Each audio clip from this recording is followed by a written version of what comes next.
Welcome back to my channel. இன்றைக்கி இந்த வீடியோவில் ஸ்பைசஸ் ஆஃப் இந்தியா சம்மரியை பற்றி இந்த வீடியோவில் பார்க்கலாம்.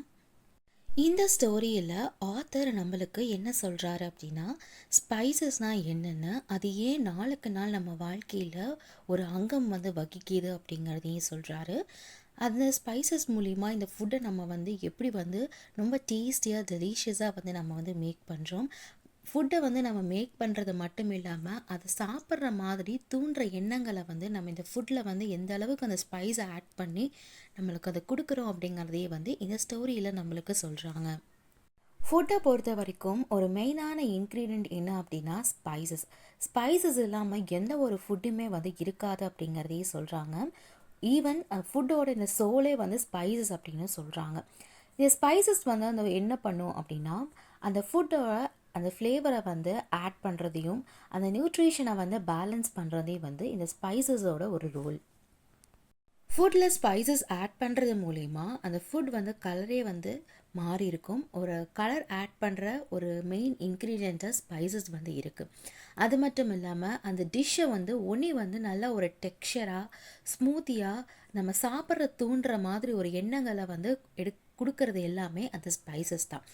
மெயினாக நம்ம இந்தியன் ஃபுட்ஸ் அப்படி நம்ம எடுத்துக்கிட்டோம்னா ஸ்பைசஸ் என்னென்ன இருக்கும் அப்படின்னா cumin, turmeric, mustard, pepper, cloves, fennel, சீரகம், மஞ்சள், கடுகு, மிளகு, கிராம்பு, சோம்பு, இது எல்லாமே இந்தியன் ஸ்பைசஸ் அப்படின்னு சொல்கிறாங்க. இப்போ இந்த உலகம் முழுக்க இந்த ஸ்பைசஸ் எல்லா இடத்துலையுமே கிடைக்கிது அப்படிங்கிறதையும் சொல்கிறாங்க.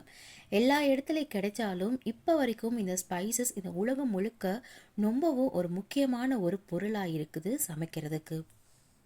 இந்தியன் ஃபுட் அப்படின்னு எடுத்துக்கிட்டாலே எல்லாத்துக்குமே முதல்ல மனசில் தோன்ற ஒரு விஷயம் என்ன அப்படின்னா ஸ்பைசி கறி. இந்த கறி அப்படிங்கிற வேர்டு எங்கேருந்து வந்ததுன்னா தமிழ் வார்த்தையிலேருந்து தான் வந்திருக்குன்னு சொல்கிறாங்க.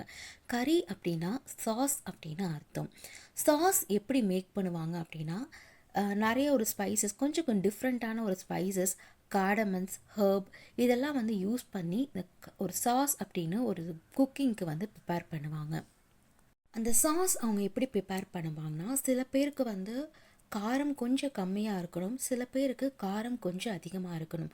அவங்களுக்கு டேஸ்ட்டுக்கு தகுந்த மாதிரி அந்த சாஸ் அப்படிங்கிறத ப்ரிப்பேர் பண்ணிக்குவாங்க.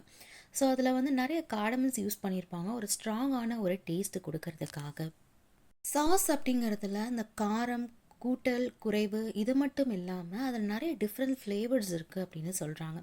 அந்த டிஃப்ரெண்ட் ஃப்ளேவர்ஸ் மூலிமா அந்த சாஸை ஸ்வீட்டாக கொடுக்கலாம், அது ரொம்ப ஒரு புளிப்பு தன்மை மாதிரி கொடுக்கலாம், இல்லைன்னா ரொம்ப காரமாக கொடுக்கலாம், அது ஹாட்டாக சர்வ் பண்ணலாம்.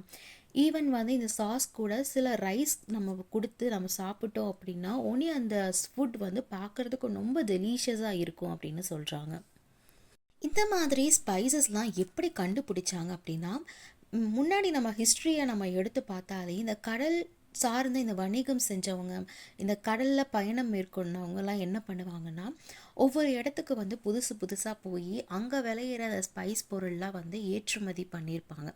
அப்போ தான் இந்த மாதிரி இடத்துல இந்த மாதிரி ஸ்பைஸான இதெல்லாம் இருக்குது அப்படிங்கிறது அவங்களுக்கு தெரியும். அப்படி தான் இந்த உலகம் முழுக்க அது பரவி இருக்கு அப்படின்னு சொல்கிறாங்க.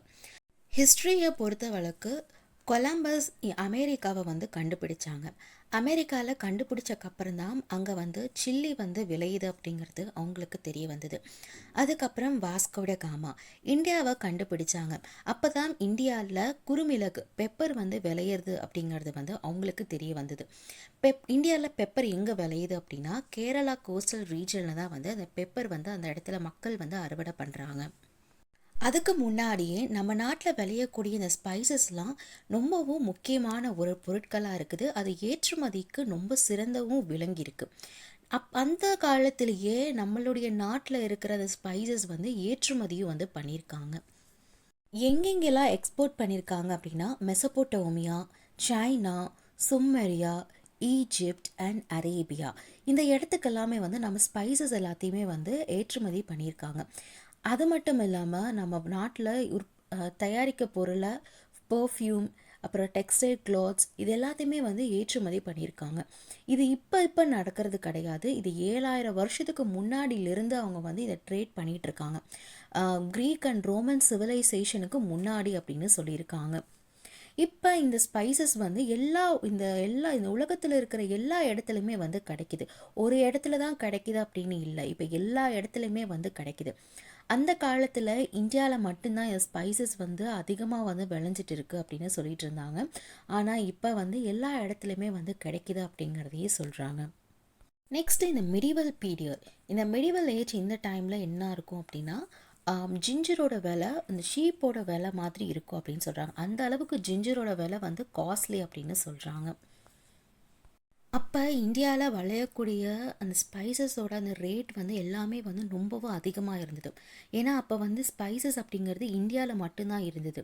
ஒரு குறிப்பிட்ட அந்த ஸ்பைசஸ் சொல்கிறாங்க, அது உலகம் முழுக்க அந்த மக்கள் வந்து விரும்ப ஆரம்பிக்கும் போது இந்தியாவில் இந்த ஸ்பைசஸை வந்து அவங்க கேட்குறாங்க அப்படின்னா அவங்க எந்த ஒரு விலை டிமாண்ட் பண்ணாலும் அவங்க வந்து அதை கொடுத்து அதை வாங்கினாங்க அப்படின்னு சொல்கிறாங்க.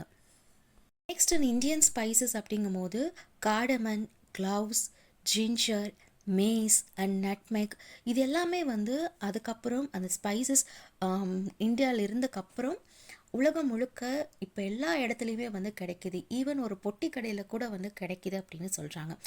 முதல்ல இந்த பிளாக் பெப்பர் இந்தியாவில் விளையக்கூடிய, கேரளாவில் விளையக்கூடிய இந்த கோஸ்டல் ரீஜனில் இருக்கக்கூடிய இந்த பிளாக் பெப்பரை முதல்ல வந்து பிளாக் கோல்டுக்கு இணையாக வந்து சொன்னாங்க அப்படின்னு சொல்கிறாங்க. பெப்பர் பிளாக் கலரில் இருக்கும். ஸோ பெப்பரோட அந்த விலை அப்போ எப்படி இருக்கும் அப்படின்னா தங்கத்துக்கு அந்த நிகராக வந்து அதோட விலை வந்து இருக்கும் அப்படின்னுங்கிறாங்க. அதனால தான் பிளாக் கோல்டு அப்படின்னு அந்த பெப்பரை வந்து சொல்லியிருக்காங்க. இந்தியாவில் பிளாக் பெப்பர் வந்து ரொம்ப வருஷமாக வந்து இருந்துகிட்டு இருக்குது, வளர்ந்துக்கிட்டும் இருக்குது. அதுக்கு இணையாக வந்து சினமனையும் வந்து சொல்கிறாங்க. பட்டையை வந்து இந்த உலகத்தில் இருக்கிற எல்லா மக்களுமே விரும்பி அவங்களுடைய அந்த உணவுகளில் வந்து பட்டையை வந்து சேர்த்துக்கிறாங்க. பட்டையோட ஸ்மெல் எல்லாத்துக்குமே வந்து ரொம்ப பிடிக்கும். அதோட ஃப்ராக்ரன்ஸ்க்காகவே அந்த பட்டையை இந்தியாவிலேருந்து நிறைய பேர் வந்து வாங்கியிருக்காங்க அப்படின்னு சொல்கிறாங்க. ஆனால் இப்போ ஸ்பைசஸ் அப்படின்னு நம்ம எடுத்துக்கிட்டாலே எல்லா இடத்துலையுமே கிடைக்கிது. ஒரு வீடு இருந்தது அப்படின்னா அந்த கிச்சனில் முக்கியமாக இந்தியன் ஸ்பைசஸ் வந்து இல்லாமல் இருக்கிறதே கிடையாது. அந்த அளவுக்கு இன்னைக்கு நம்ம சமைக்கக்கூடிய அந்த உணவுகளில் இந்த ஸ்பைசஸ் அப்படிங்கிறது இம்பார்ட்டன்ட் ரோல் ப்ளே பண்ணுதுன்னே சொல்லலாம். ஆத்தரை பொறுத்த வரைக்கும் இந்த எஸ்ஸே மூலிமா ஸ்பைசஸ் அப்படிங்கிறது ஒரு ஜஸ்ட் அது ஃபுட்டை மட்டுமே டிஸ்கிரைப் பண்ணாமல் அது இந்தியன் கல்ச்சரையுமே வந்து டிஸ்கிரைப் பண்ணி வந்து சொல்கிறாங்க. ஒரு ஃபுட்டு மூலிமா அந்த பீப்புளோடைய அந்த கல்ச்சர், அவங்களுடைய அந்த வாழ்க்கை முறை எல்லாத்தையுமே வந்து அந்த ஃபுட் மூலிமா வந்து அவங்க காமிக்கிறாங்க அப்படின்னு சொல்கிறாங்க. மிடிவல் டைம்லேருந்து அட் ப்ரெசன்ட் டைம் வரைக்கும் ஸ்பைசஸ் அப்படிங்கிறது இப்போ வரைக்கும் அந்த ஃபுட்டில் வந்து அவாய்ட் பண்ண முடியாத ஒரு விஷயமா இருக்குது. முதல்ல ஸ்பைசஸ் இந்தியாவில் மட்டும் விளையிற பொருள் இருக்கிறங்கேட்டி உலகம் முழுக்க அது எவ்வளோதான் காசு கேட்டிருந்தாலும் அந்த காசை கொடுத்துட்டு அந்த ஸ்பைசஸை இந்தியாவிலேருந்து வாங்கிட்டு இருந்தாங்க.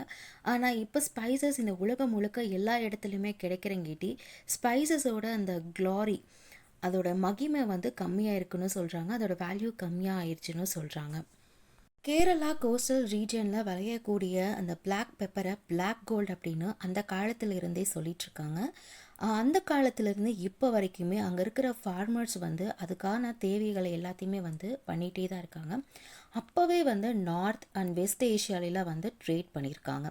ஈவன் வந்து அந்த ட்ரேட் வந்து கிரீஸ், ரோம், யூரோப், சைனா எல்லா இடத்துலையுமே வந்து ஸ்ப்ரெட் ஆகிருக்கு. ஆத்தரை பொறுத்த வரைக்கும் இவங்க கொடுத்துருக்கிற இந்த எக்ஸாம்பிள்ஸ் மூலிமா நம்மளுக்கு என்ன தெரிய வருதுன்னா அந்த காலத்திலிருந்து இப்போ வரைக்குமே இந்தியாவில் இந்த ஸ்பைசஸ் அப்படிங்கிறது ரொம்பவும் ஒரு இம்பார்ட்டன்ட் ரோல் ப்ளே பண்ணியிருக்குன்னே சொல்லலாம். அந்த ஸ்பைசஸ் மூலிமா நம்ம மேக் பண்ணுற அந்த டிஷ் ரொம்பவும் ஆப்படைசிங்காக இருந்திருக்கும், டெலீஷியஸாக இருந்திருக்கும் அப்படின்னே சொல்லலாம். இந்தியா அப்படின்னு நம்ம எடுத்துக்கிட்டாலே அது லேண்ட் ஆஃப் ஃப்ளேவர்ஸ் அப்படின்னே சொல்லுவாங்க. ஏன்னா இந்தியாவில் இருக்கிற ஒவ்வொரு பகுதியில் இருக்கிற மக்கள் அவங்களுடைய அந்த கல்ச்சர் அவங்களோட ஃபுட் மூலிமா வந்து ரிஃப்ளெக்ட் ஆகுதுன்னே சொல்கிறாங்க. ஒவ்வொருத்தரும் ஒவ்வொரு மாதிரி வந்து சமைக்கிறாங்க. இப்போ தமிழ்நாட்டில் கறி அப்படிங்கும்போது டிஃப்ரெண்ட்டாக வந்து பண்ணுவாங்க. அதுவே கேரளா அப்படிங்கும்போது கொஞ்சம் காரம் கூட்டலாக பண்ணுவாங்க. கறி மேக் பண்ணுறதுக்கு நம்ம இந்தியன் ஸ்பைசஸ் அப்படிங்கிறது ஒரு இம்பார்ட்டன்ட் ஒரு இன்க்ரீடியன்ட் அப்படின்னே வந்து சொல்லி முடிக்கிறாங்க. அந்த காலத்தில் இருந்து இன்றைக்கு வரைக்கும் நம்ம வாழ்க்கை முறையில் இந்த ஸ்பைசஸ் அப்படிங்கிறது இன்க்ரீடியன்ட் வந்து ரொம்பவும் இம்பார்ட்டண்ட்டாக வந்து இருக்குது. ஆனால் இந்த இம்பார்ட்டண்ட்டாக இருக்கிறது மட்டும் இல்லாமல் இப்போ வரைக்கும் இதுக்கான அந்த அந்த ஆர்வம் வந்து மக்கள் மத்தியில் என்றைக்குமே குறையிறதும் கிடையாது அப்படின்னு சொல்கிறாங்க. மற்ற நாடுகளை போல் இந்தியாவும் அதுக்கான ஒரு பிளாட்ஃபார்மை காமிக்குது அப்படின்னு சொல்கிறாங்க. இந்தியாவோட பிளாட்ஃபார்ம் என்ன அப்படின்னா, இந்த நாட்டில் இந்த இடத்துல விளையக்கூடிய த ஸ்பைசஸ் அப்படின்னு சொல்கிறாங்க.